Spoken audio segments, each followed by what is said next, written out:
Gutfoxx here. So, new Michael Young and the first base tier list. It goes at shortstop, pretty slow. So, we are going to go ahead and put him, as you see down here, at tier C, right? You're in this first baseman tier list, you're going to see a lot of, I would say, great hitting. And at first base, you don't need a ton of fielding. As we've seen, like, in previous years, Frank Thomas with this awful fielding became a brick wall. Now, fielding, I think this year definitely matters more. You'll definitely see guys like Matt Olson make more plays than players with poor defensive ratings. But overall, it's not as important as a lot of other positions that, like, defense is, like, speed in the outfield is insane, right?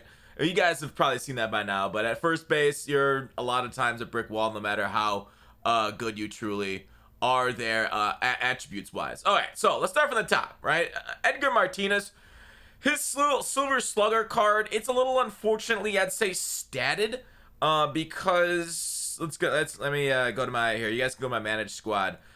Because he's pretty weak against lefties, right? Like, I don't want a first baseman out there that's got like a terrible power number against lefties. So even though his swing is nice, contact, and he's good against righties, he's right-handed, so he's got those reverse splits, but when your reverse splits are that bad, you can't really make a lot of plays there. He's going to go D tier. Even though I do like his swing, and last year his card was really nice, I just think it's almost unusable. I mean, unusable is a strong word, but it's not great. Matt Olson. This guy swings a really sweet stick. I'm not going to put him in S tier, but Matt Olson, if you used him, you know how well and how smooth it is. There's going to be a lot of lefty smooth swings here. Left-handed hitters traditionally, and I think it's gotten a lot closer in this year and last year, but especially this year between lefties and righties. I would say like 19, 18, like left-handed hitters it felt like such a better swing than righties. Like if you guys name like all the guys with the best swings of the game, they'd almost all be lefties back in those games a few years ago.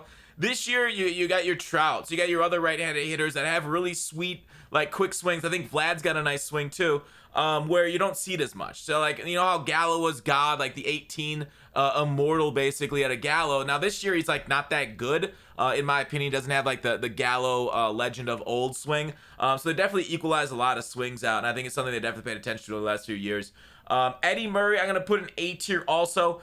I think the only thing that holds Eddie Murray back, truly, actually I don't have him on my squad, I gotta go buy him, is his attributes, right? Like, even though they're over 100, it's not like you're seeing a lot of guys with 125, and the fact that Eddie doesn't have that 125 where you got Murray, against, like, on power and contact right, it's like, he's good, but he's not, like, insane. I don't think his swing is crazy good either. So overall, a very solid, like defensively too. Look at those reactions. Very solid first baseman, and he's very close to S tier. And he's on the borderline, right? He's on the borderline. We're gonna talk through some more. Castellanos, he's a secondary first baseman. Castellanos, though, I'm gonna put an A tier also. He's one of those right-handed swings that I actually really like. It's got a really good upward cut. Like, I've taken sliders away from Edward Cabrera, right? Sliders away, which usually if you're early on them, like, you can sometimes roll over them. You can sometimes do some bad things for them. And I've taken them, and I've put them out of the park, right? I was super surprised. It was on Hall of Fame, so it wasn't like, some bullshit event stuff. But Castellanos, with his top-end contact, he's phenomenal, especially for higher difficulty levels. Hall of Fame legend. He's literally maxed out there. Power is also really nice, too. So, overall, just a very phenomenal first baseman, and one that you're not going to be sad about using at all. And he, like, all these guys, A tier is basically S tier at any other position, at least hitting-wise. Ortiz, I am going to put in S tier, though. There's something about the way he swings the bat. I don't think his swing is incredible, if that makes sense to me to put him in S tier, but like his swing isn't there. I just think the way that he is able to take righties, and we've kind of switched to a righty meta with DeGrom and Edward Cabrera. You'll see those basically, 40 to 80% of the time, it feels like, online. At least that's what people are telling me. The fact he's 120, 125 there, and then he also swings a decent bat against lefties at 107. Now, I am parallel 4 here, so that's 4 higher than it actually starts out with. But overall, like, Poppy, like, the defense is like, oh, his defense is trash. And you might miss a ball every, few games that maybe Matt Olson would have got to. But overall, this Ortiz card, he's just, I mean, I can look at it, I can show his stats, right? 425, he's hitting me 1,300 OPS. That's through a lot of ranked seasons, a lot of, there's some events there, too, to be fair. But overall, he's just been I guess a solid contributor to my lineup, and I definitely think he's one of the guys. I mean, if you got the live series done, he's probably starting your lineup. And he'd be basically at that point like free. If you don't have the live series done, we'll get to other guys that I would put an S tier also with it. Anthony Rizzo, I'm a solid B tier on him. His stats just aren't there. So even though he's got a nice swing, his stats ain't there. Joey Votto, I don't like very much at all. Lou Gehrig, I kind of feel the same way. Even though, like, Lou is fine, right? Like, I think fine is a perfectly fine word for Lou. I just like the stats, right? Even though he's got the contact. Like, he's like a postseason card. He had, like, the greatest postseason of all time. Hit, like, 500 with, like, 50 million home runs or something. They gave him these stats. They really regressed them back to the mean for some unknown reason. So there's no way this card should be a 95 overall at first base with those stats. So he's D tier. Matt Olson. Oh, a double Matt Olson. Let's go compare our Matt Olsons right next to each other before we decide on which Matt we like better. So let's throw Matt at first and then compare him to this Matt. So overall, do you want the slightly higher power of the home run derby Olson or the everything else better of the parallel one? So defensive stats are the same, but yeah, you definitely did the guy with that significantly more contact. So Matt Olson, this one's going down and this one's staying up. Trey Mancini, another solid home run derby player at first base. Now this has 124. Like, this guy's a god at all-star, right? Especially parallel 2 once you get to 125 power. Contact versus righty is going to struggle at higher difficulties a little bit. It's not awful, but it's not something that you kind of want to run out there with the rest of the gang. So like, it's hard to really like judge these guys, because like an all-star, sure, but on like higher difficulty levels, I'm gonna put him at B tier for his contact versus righty. And he's not like overly fast either. Another Jimmy Foxx card. I think like there's a lot better first baseman than Jimmy Foxx. You know, he's good against lefties, not against righties. So I'm gonna go C tier. He might actually be even in D tier here for me. All right. For some reason, I don't recognize the next card, so I'm gonna put it to the end. Jose Abreu. I'm not gonna spend a lot of time here. I think he's a C tier for me. Jared Walsh. The thing is, like, all right, Jared Walsh is a god tier pinch hitter, but he's not an everyday first baseman. So where do I put a god tier pinch hitter? Right, like he's eminently usable. Like this could very well be on God squads, right? Jared Walsh might, you know, easily carve out a spot on God squads, but for starting, like, I don't know. He's 120, 125 against righties for Walsh. I think I'm gonna go B tier for Walsh, but man, he's really freaking usable. Eduardo Escobar. I love this card's flexibility at first base, though, with his, like, less than ideal. Where is he at? Contact, 89 and 92. It's hard to keep it there, but, again, a switch hitter, which I love. Switch hitter that can play everywhere in the infield.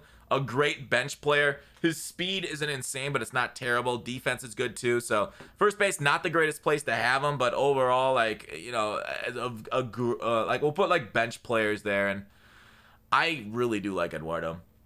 Jose Ramirez, I'm going to put at C tier. I think he's just got, you know, his splits is weird. Like, he's like bad contact versus one, bad power versus the other. So, he's going to go C tier for me. Prince Fielder, I think, is right up there in S tier with me, with Ortiz. I think it's basically 6 in one hand, half a dozen in another, between Prince and Ortiz. If we were to put him here, right? So now I'll go Ortiz compared to Prince. Like, when you look at these stats, right? A little bit more contact, well, a lot of bit more contact for Ortiz than the better power for Prince. Now, the speed's pretty similar. Obviously, Ortiz is higher because he's paralleled higher than my Prince. Prince slightly better on defense, too.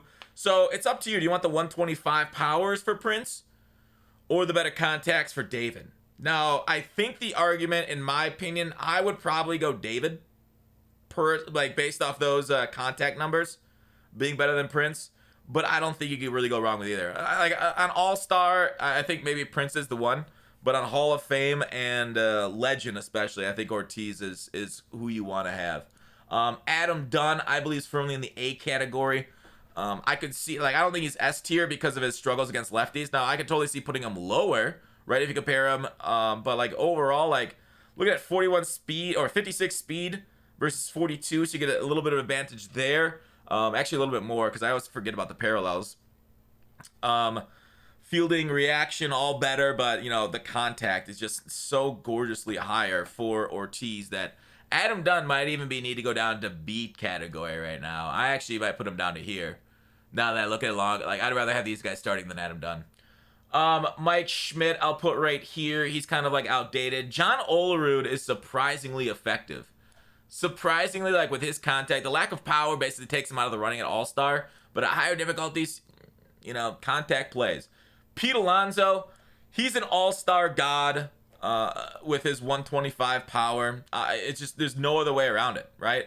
Where'd I put Pete Alonso? Pete Alonso's on my bench. 125 powers, 105 contact. I don't even know what else to say. Then, wow. So all-star god, contact's worse than Ortiz and fielder, but like I think like because of how many I feel like it's rarer almost to have the let me bring it up. Sorry, Pete Alonso versus Ortiz. I think it's rare to have lefties in your lineup now. I feel like there's only a couple spots for lefties with like you know Trout, Acuna, some solid righties or switches that you'd rather have out there in the outfield. So I would rather have a left-handed player at first base than a right-handed one. But I think if you go Alonso, I don't think you're too wrong. But I just think maybe I'll compare him to Prince.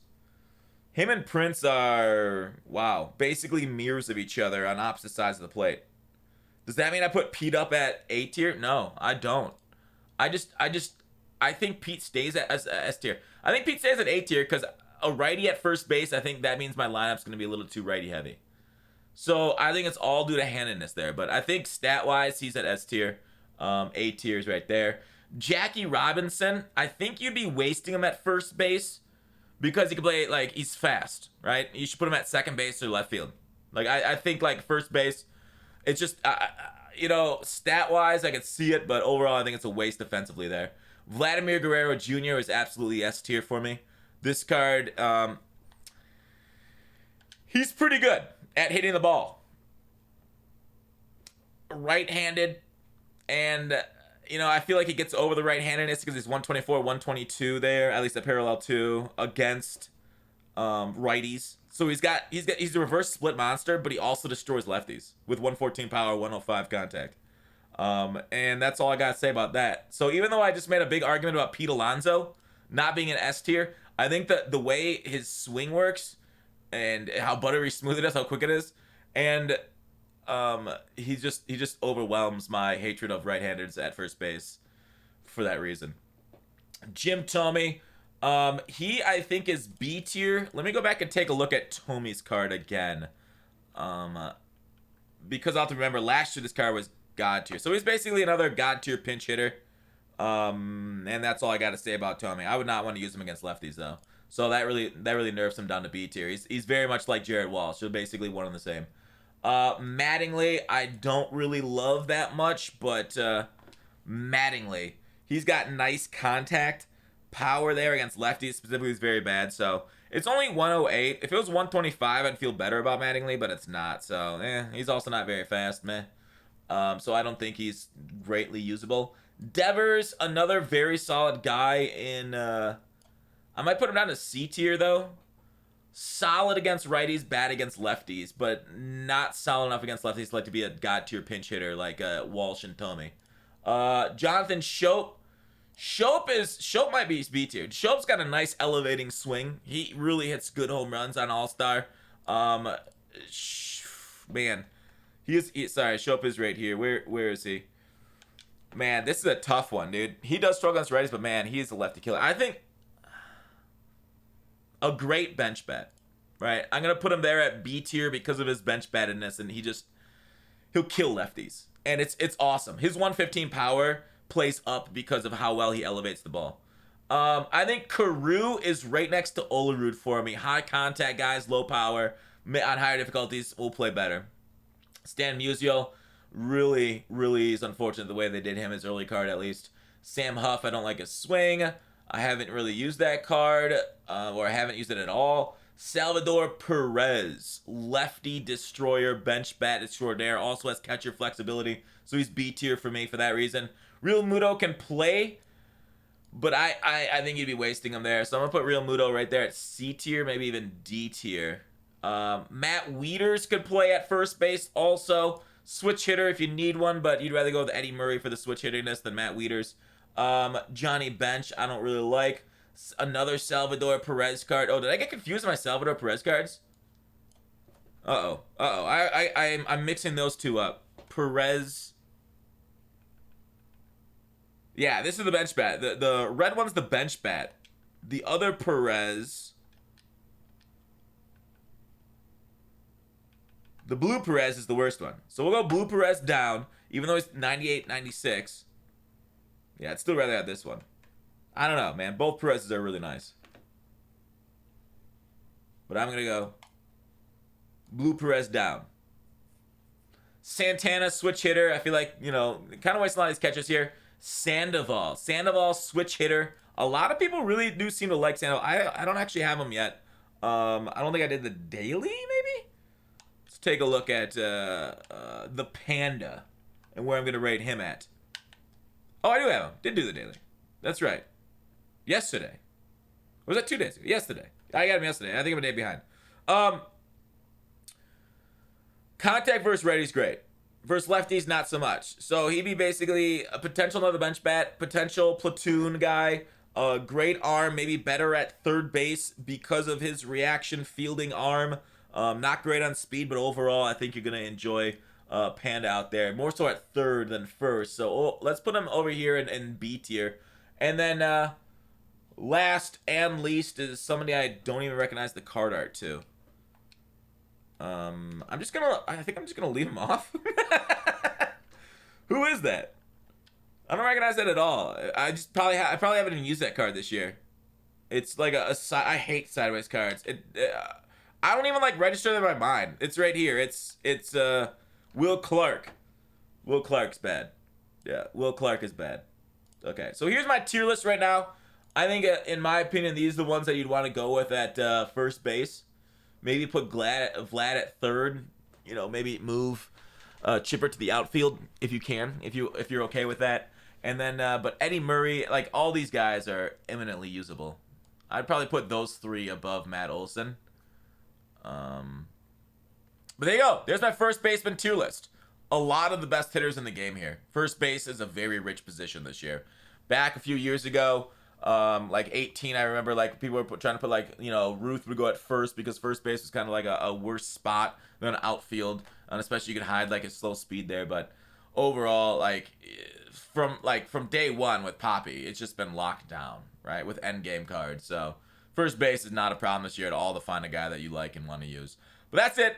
Let me know what you guys think. Let me know where I screwed up. Thanks, appreciate it. Please thumbs up the video. It really helps the channel. Subscribe too. Thanks for watching Call to Action. See you tomorrow.